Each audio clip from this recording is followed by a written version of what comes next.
So, today we want to explore some ways in which the divine might be continually expressing its presence through the human kingdom.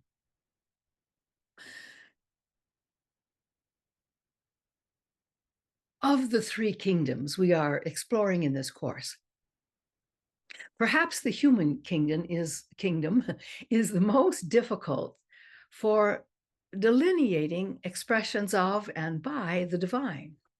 And this is not because such expressions are absent, but because humanity, particularly here in the West, has been so wedded to the belief that the created realm is altogether separate from the creator. Now, even though many will say they have grown beyond this notion, or simply no longer believe in this way, still, their inner lives may demonstrate something else. In the plant kingdom, the divine expresses its presence magnificently through exquisite beauty, amazing morphology, and incredible resilience. In the animal kingdom, the divine reveals itself in the sheer diversity of consciousness it supports. Indeed, that consciousness flows along a remarkable spectrum of perceptive capabilities, physical abilities, and even altruism. For the human kingdom, the divine reveals its presence in the evolutionary potential to which humans have access. Of course, since we are dealing with the realm of possibilities, perhaps the presence of the divine is not quite as easy to recognize in humanity as in the other two kingdoms. Indeed, the diversity of beauty, creativity, and expressions of consciousness in humanity are truly prodigious, even if not fully recognized for what they are. Some would argue that these are merely talents that occur variously human to human. However, beyond that rather meager acknowledgement, their value may not be recognized, since an array of talents may not be seen as the divine embedding itself in human flesh. Of course, when a wunderkind or child prodigy appears, they often capture the respect and genuine fascination of the elders they have surpassed in some capacity. While such remarkable gifts may sometimes be viewed in terms of past life brilliance shining into a current incarnation, still, all too often, such special capacities are attributed only to the youthful personalities displaying the giftedness. Thus, if one is to actually perceive the presence of the divine, something more is needed. Well, in search of that something more, our best option may be to turn once again to Sri Aurobindo. His remarkable contribution to the field of human spiritual potentiality is utterly unmatched and may even provide an avenue by which a true renaissance could emerge. Indeed, his work has been pivotal to understanding the paradigm shift you are now experiencing. This shift actually began in the latter half of the 20th century, and it will likely carry humanity through another century, perhaps two. Indeed, Aurobindo was quite aware of the energies emerging in his own time that would initiate the paradigm shift. Yet, although a contemporary of the greatest visionaries of the 20th century, the fruits of his apprehending mind have yet to permeate the mainstream of spiritual thought in the 21st century. So, what did he discover about humanity's spiritual potential? He spoke in terms of the ascension of human consciousness and the process by which divine consciousness descends. By virtue of his dedicated explorations into the realm of divine, Aurobindo ultimately realized a simultaneous process of involution and evolution occurring within his consciousness. He saw this very process as the true vehicle for realizing the supermind. Yet to grasp what he apprehended in terms of what may be possible for spiritual aspirants now, we must review the time just prior to the beginning of the Piscean Age. Similar to these times, the prologue to the age of Pisces was a time when humanity's transformational quotient was being stretched and human consciousness was being redefined. Let me take you back to a time that later came to be known as the axial period. It began roughly 800 years prior to the current era and culminated as Earth entered the age of Pisces. Now, in terms of the evolutionary development of human consciousness, this was a remarkable time. It saw the rise and flourishing of such great philosophical and religious leaders as Lao Tzu, Zhuangzi, and Confucius in China, and the arising of such great works in India as the Upanishads and the Bhagavad Gita. Zarathustra came to prominence in Iran, and the Hebrew prophets were preaching in Palestine. In India, the Buddha came upon the scene near the middle of this period, as well did the great philosopher visionaries of Greece, that is, Socrates, Plato, and Aristotle. As the current era, or age of Pisces, opened, Jesus took birth in Palestine, and in Greece, the Stoics were radically changing the way the mind was understood. Indeed, they created their own version of mind training, which, incidentally, has undergone a resurgence in the last couple of decades. Indeed, the prelude to the age of Pisces turned out to be an 800-year period of radical transformation for humanity. What was developing was the ability to distinguish and delineate subjectivity from the objective natural world. Humanity was learning to recognize the world as a magnificent holarchy, although none would have used such a word then.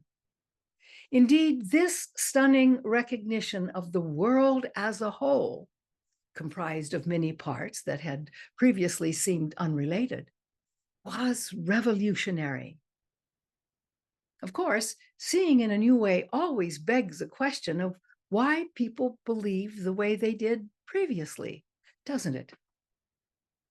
Well, gradually, this newly recognized whole was apprehended as a functional reality that had been extended from some ultimate principle lying behind the multiplicity of phenomena that could be perceived.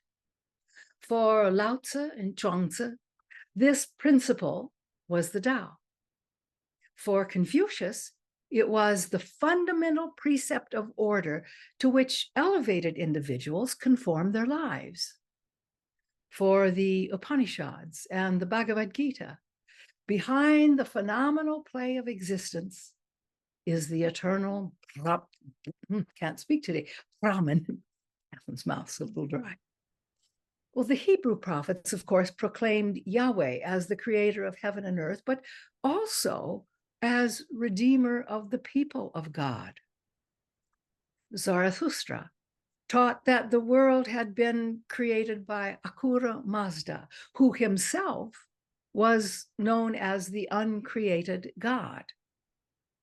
The Greek philosophers described an unchanging, eternal principle that both transcended the world and provided an aspirational goal for humans. Plato named this eternal principle the form of good. Aristotle called it the unmoved mover. The Stoics referred to it as the cosmic whole, or sometimes just God. In Mahayana Buddhism, the eternal Buddha nature arises from the Dharmakaya, or the non-manifest, inconceivable aspect out of which Buddhas arise and to which they ultimately return. However it ultimately took hold, a major contribution of the axial age was the understanding that humans are on Earth to evolve. However, as with every evolutionary leap in consciousness, this one can only be seen in retrospect. Yet, with the development of personal subjectivity, notions of what it is to be human changed. Merely living as a doer, rather than as an experiencer, came to be perceived as a lesser state of being and therefore lacking of a richer vitality. Whether believing humans have been compromised by sin or simply ignorance, an inner yearning arose for spiritual awakening in this life, or perhaps salvation in the next. Indeed, the sense of some missing element in human life was touched upon by all the great teachers of the axial period, and the inner yearning it fostered could only be satisfied through a process of converting the self-centered ego awareness to a consciousness centered in ultimate reality, whether known as the ground of being or by various names, God. Indeed, the preeminent great ones, upon whom the resulting traditions were founded, were themselves living demonstrations of this profound conversion. Now, if it seems that exploring the contributions of human creativity before the age of Pisces may lack relevance for today, think again. You see, the ideas that took root in the axial period ultimately fostered a great understanding as to humanity's purpose. While the fullness of this collective awakening may not have been thoroughly grasped at the time, it is the foundation of your spirituality today. You see, the conversion from an ego-driven life to a life divinely inspired at least hinted at the possibility that humankind could evolve from egocentricity to supramental consciousness. Indeed, Sri Aurobindo's work provides something crucial for grasping both humanity's purpose and the process by which this evolution of consciousness occurs. He saw the conversion from egocentrism to God realization as integral to both humanity's evolution and to the evolution of the cosmos. He believed that through the process of evolving consciousness, humans would ultimately discover they are the soul, and therefore a conscious power of the divine. He theorized that this awakened knowledge would become the vehicle for transforming not only the individual, but the social order as well. So there are two pivotal takeaway insights from this awakening to subjective awareness that are quite relevant for spiritual aspirants today. The first is that the ego is not the true self. One's true identity lies in the soul, which is a reflection of universal divinity. The second insight is that all humans are irrevocably connected, even to the extent that one's life is not merely his or her own. Indeed, Aurobindo would say that one's life is actually the lives of all others. He knew that through the evolution of consciousness, humans could become manifestations of the true self or soul. In fact, he saw human evolution not as a personal endeavor, but as the function of the cosmic self-unfolding of universal beingness. In fact, Aurobindo predicted that humanity will eventually realize that spiritual evolution is both its destiny and the greatest of all human needs.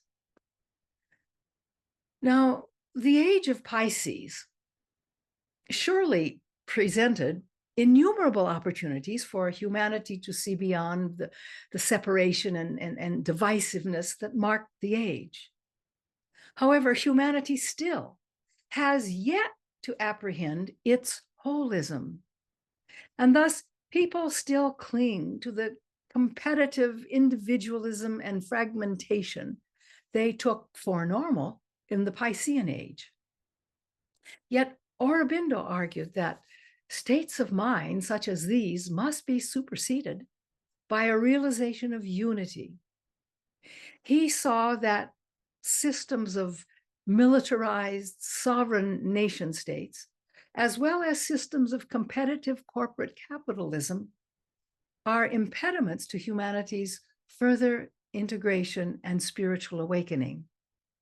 He also noted that the industrial, commercial, and economic milieu that grips societies now is actually heading to its culmination. What's more, in its aftermath, even the current global milieu will be seen as presenting its own kind of barbarism.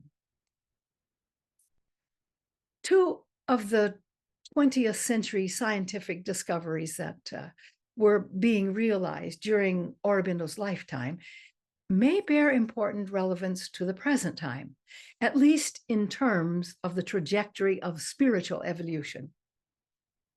The first was the discovery that the universe is a holarchy, and therefore all of its phenomena are actually connected within its greater structure.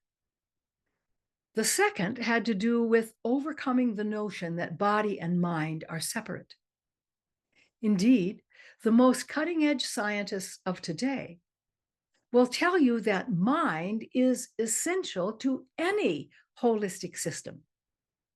In their book, The Conscious Universe, Part and Whole in Modern Physical Theory, authors Menas Kafatos and Robert Nadeau make the case that the universe is fundamentally conscious.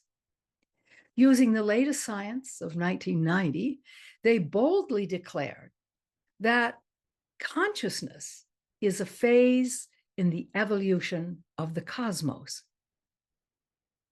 What's more, they predicted that this phase will continue to unfold into progressively vaster and profounder levels. Of course, Aurobindo had died some 40 years prior to the publishing of their work, yet his views coincided with theirs precisely. Indeed, his views could be seen as prophetic for where the cutting edge of science would go in the 1970s, 1980s, and 1990s. Of course, scientific breakthroughs that have occurred since then have shifted humanity's understanding of its place within the universal holarchy. Indeed, each human life can be viewed as an integrated aspect of the creative impulse of the universe. Now, this notion stands in direct contrast to the older view of humanity, wherein a person was regarded more as an isolated automaton. Now, there can be no question that an isolated automaton would certainly hold far less divine potentiality than would an evolving creative impulse of the universe. You see, if human life and consciousness is taken as a given condition of the universe, then humans must in some way be necessary for the evolution of the cosmos, you see. Indeed, Aurobindo saw that human thought and spirituality actually facilitates the process of divine consciousness descending into human consciousness. Indeed, he would say that humans are an indispensable part of an immense cosmic process. For him, every aspect of cosmic process is simply the activity of the divine releasing consciousness.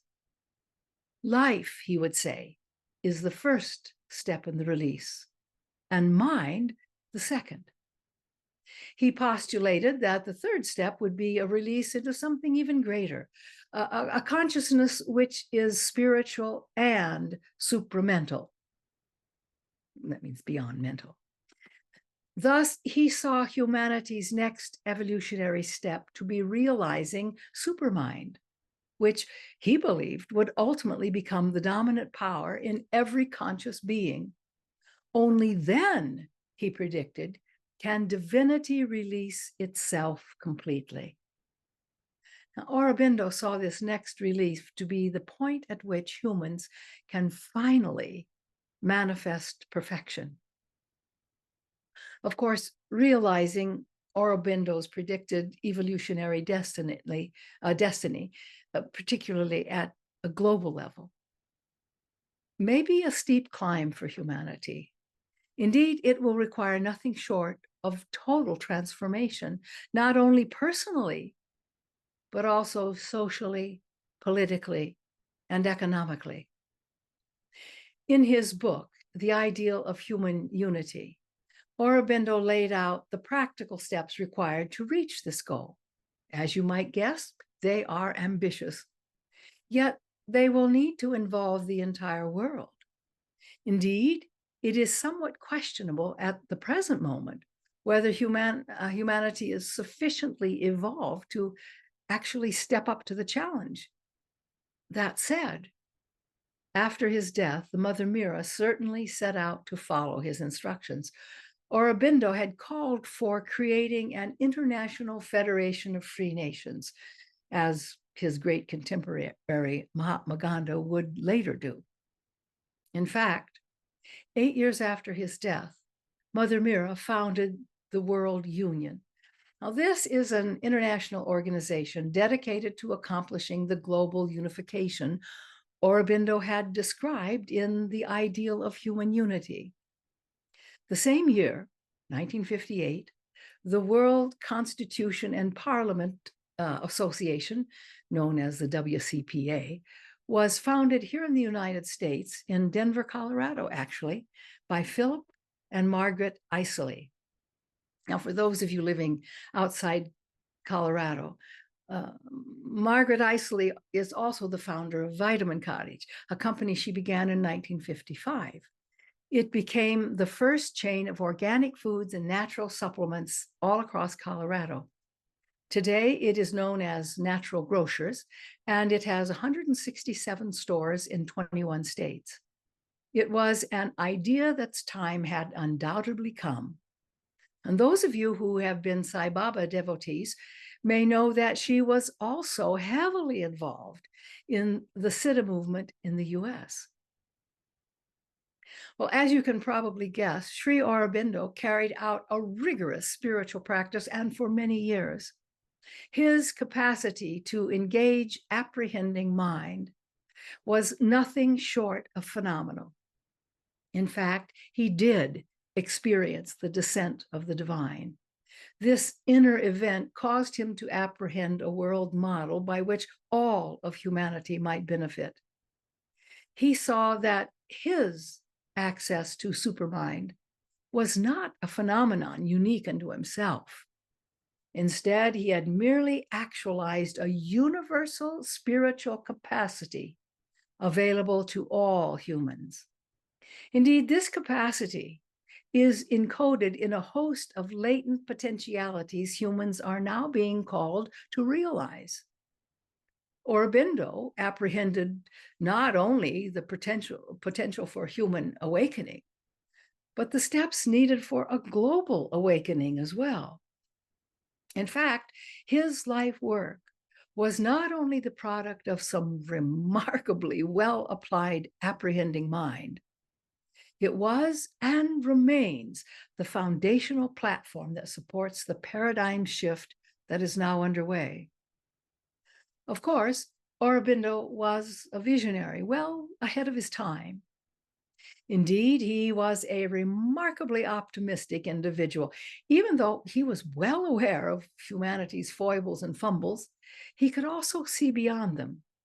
He described his own mission as the, quote, capital event, or, quote, decisive outcome of worldwide tendencies, close quote, that he believed were ordained by nature. He recognized that humanity was beleaguered with, quote, constant shortcomings of effort, close quote, and a stumbling mentality. These, he felt, could delay what he termed the great adventure. Nevertheless, he said, it is in this event that lies the determination of what must be. He also saw that humanity's ultimate freedom lies in the universal we, even though humans are still struggling to grasp this fact. Indeed, he saw humanity as being in the process of trying to negotiate, quote, an evolutionary crisis in which is concealed a choice of its destiny, close quote. He acknowledged that in some areas, humanity had developed its collective mental capacities enormously. Yet in other areas, he saw those capacities as arrested and bewildered, and therefore unable to find its way. Even back in the late 1940s, he realized that humanity had created a system of civilization that was just too big for its limited mental capacity and its even more limited spiritual and moral capacities. Of course, Aurobindo was penning these thoughts in 1949. Remarkably enough, they may be more pertinent now than they were then. While several well-regarded 20th century philosophers have speculated on the future of humankind, we should note that Aurobindo's philosophy of evolution is not speculative. Indeed, its premises and conclusions were tested by his calculating experimentation with consciousness. The ongoing experiment he created involves scrutinizing every aspect of himself, physically, mentally, and spiritually. Indeed, he thought of himself as a kind of evolutionary laboratory in which to manifest higher and higher states or levels of consciousness, which ultimately led to his realization of the supermind. In 1949, Aurobindo also wrote a series of articles that were published under the title Supramental Manifestation upon Earth. In the text, he spoke to the relationship between the supermind and humanity. He believed that the mind of light would ultimately seize humans everywhere, and this event would trigger humanity's total transformation. He thought it would lead to the birth of a new humanity, indeed a super humanity. Now, there can be no question that Aurobindo understood the full potential for evolving human consciousness. Yet, given the situation of the world today, with its never-ending wars, its toxic pollution, and its burgeoning population, the visions of his apprehending mind may seem at best ungrounded, or worse, delusional. Yet in his time, or shortly thereafter, he was recognized as a peerless global visionary. While most of you probably want to believe the type of transformation he predicted is possible, still, it may not seem all that likely. Indeed, much of humanity today is overwhelmed by the sheer magnitude of the problems it faces. Consequently, people may not relate much to the possibility for radical liberation. Yet please remember that the divine expressing through the human kingdom is revealed in the wide and stunning spectrum of potentiality for human transformation. Of course, Aurobindo not only believed human nature can be changed, he demonstrated that fact. His transformational method is found in his style of yoga, integral yoga, and is based on verifiable and objective knowledge of supramental consciousness. It is precisely by these laws that humanity has already evolved so far, and that, well, it may now be on the threshold of its own higher mutation. Aurobindo would surely hold that if humanity is to survive and arrive at its potential fulfillment, this mutability is but a step in that process. So the question I want to pose for all of you today is twofold. First, how vast is your belief in humanity's spiritual potential?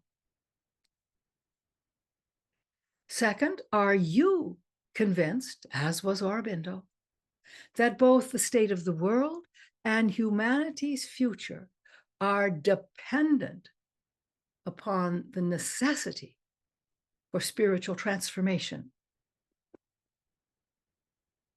Aurobindo would argue that rather than fixating on just staying alive or on developing their mental capacities, humans need to focus on their spiritual possibilities. He taught his students to first tune the mind to a higher frequency by meditating on divine consciousness. Then they were told to hold that focus until the heart aspires to realize the supermind. He concluded, quote, "If this is not the solution, then there is no solution. If this is not the way, then there is no way for humankind," close quote. For Aurobindo, the phenomenal world is a singularity that generates an infinite variety of life forms and substances. These are stretched over a wide spectrum, ranging from the densest of physical matter to the purest degree of spiritual essence. This pure essence, he noted, is the Atman, which, according to tradition, is said to be covered by 5 sheaths. Through the gradual removal of these sheaths, that is, apprehending successively deeper realizations of the divine, one also comes to realize his or her own divine nature. Indeed, one realizes that she or he is, in fact, the Atman, or soul. Now, I realize that this teaching has focused almost exclusively on the contributions of Sri Aurobindo, and I want to give you my rationale for leaning so heavily on his work.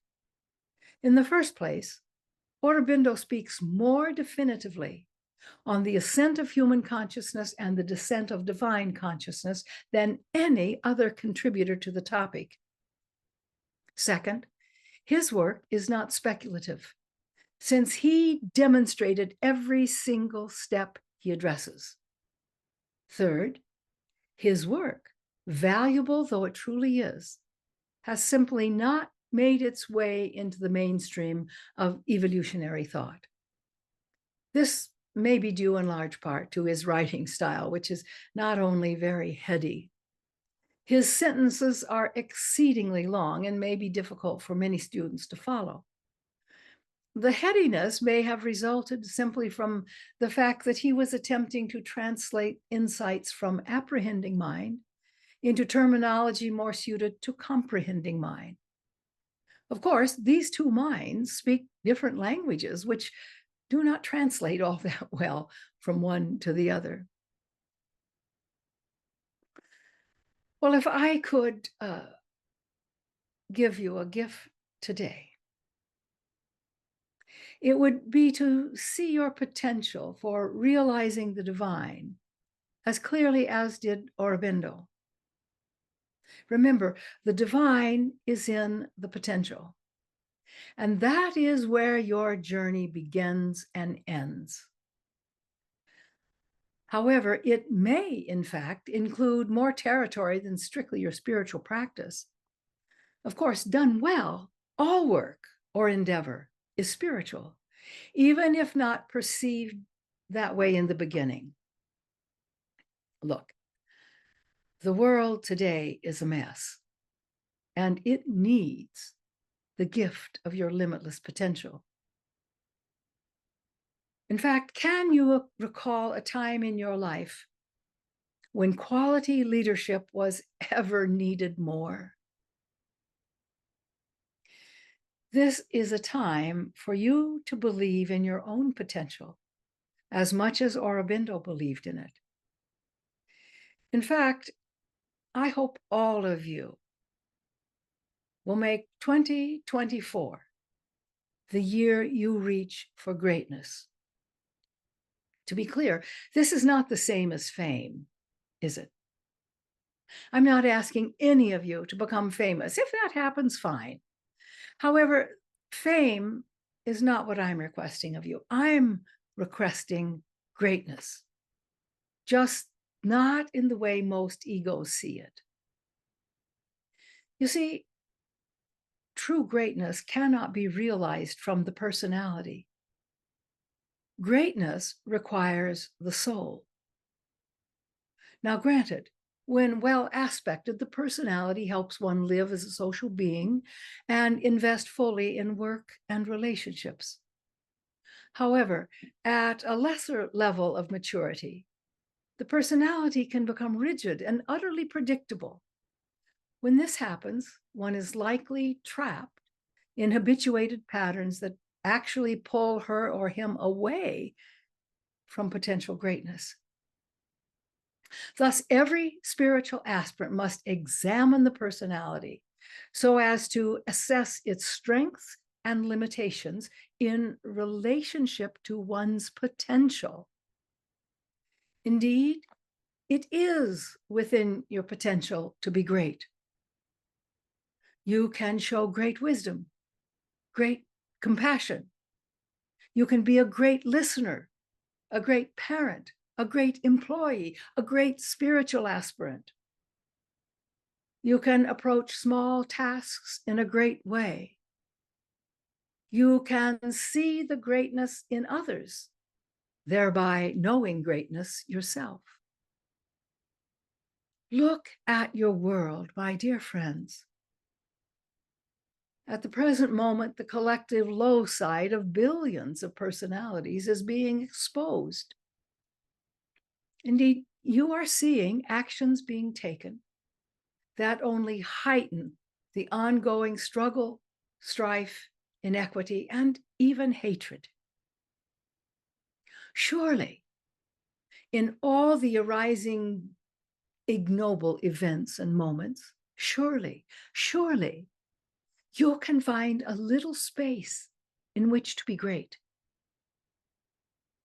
You can sit on your meditation cushion as would a great one. You can rise. Even in demeaning or insulting situations, you can rise. You can show greatness in the way you negotiate your spiritual journey. Should you witness a birth or a death, do so from the greatness that is in you. With each birth, see a great one coming to earth. With each death, see a great one going home. Don't judge anyone from the personality's assessments. You see, if you just try to do even small things in a great way, you will ultimately fulfill both your purpose and your enlightenment, and you will have done so in a manner that encourages others to also be great. Am I oversimplifying the process? Well, given the state of the world today, I don't think so. Now, I do know that taking in all the suffering in the world can seem utterly beyond your capacity. Yet, never turn away from the suffering of sentient beings, be they huge elephants or tiny ants. Indeed, recognize that if even 1 million people would just aspire to greatness, much of the suffering in the world would begin to diminish. If 10 million people seriously aspired to greatness and acted on the promptings of their hearts, the magnitude of suffering in the world would be immediately diminished. Yes, you should work toward your enlightenment, but do it as a great one who has put on the lowly mental clothing of a beginner. You see, while the personality may at times be prone to project arrogance, true greatness is humble. What's more, you do not need to go anywhere or meet anyone to find your greatness. You have it already. It was given you by the divine, but it is hidden within you for its own protection. Indeed, it rests in some undisclosed corner of your being that perhaps you never attend to or resist developing. Your greatness is in your potential, hiding away in the vastness of the many-layered and multifaceted being that you are. So please consider this your call to rise into greatness. If you do, enlightenment will follow. It simply cannot be any other way. You see, it doesn't matter how rich or poor you are. It doesn't matter how many credentials you have earned. It doesn't matter how many children you have, or how brilliant you are, or how many people agree or disagree with you. While these may all matter to you at a personal level, they are not what brings about greatness. You see, no matter how vast or how meager your outer resources, you have an inner potential for greatness. I am merely attempting to draw it out of you, which is one reason for my creating the meditation for a new age. That meditation is overflowing with hints for greatness. Yet, it is not only me who is calling for your greatness. So is the world. Now is the time, my friends. Go be who you really are. I love you. I bless you. And I look forward to your awakening greatness. I thank you.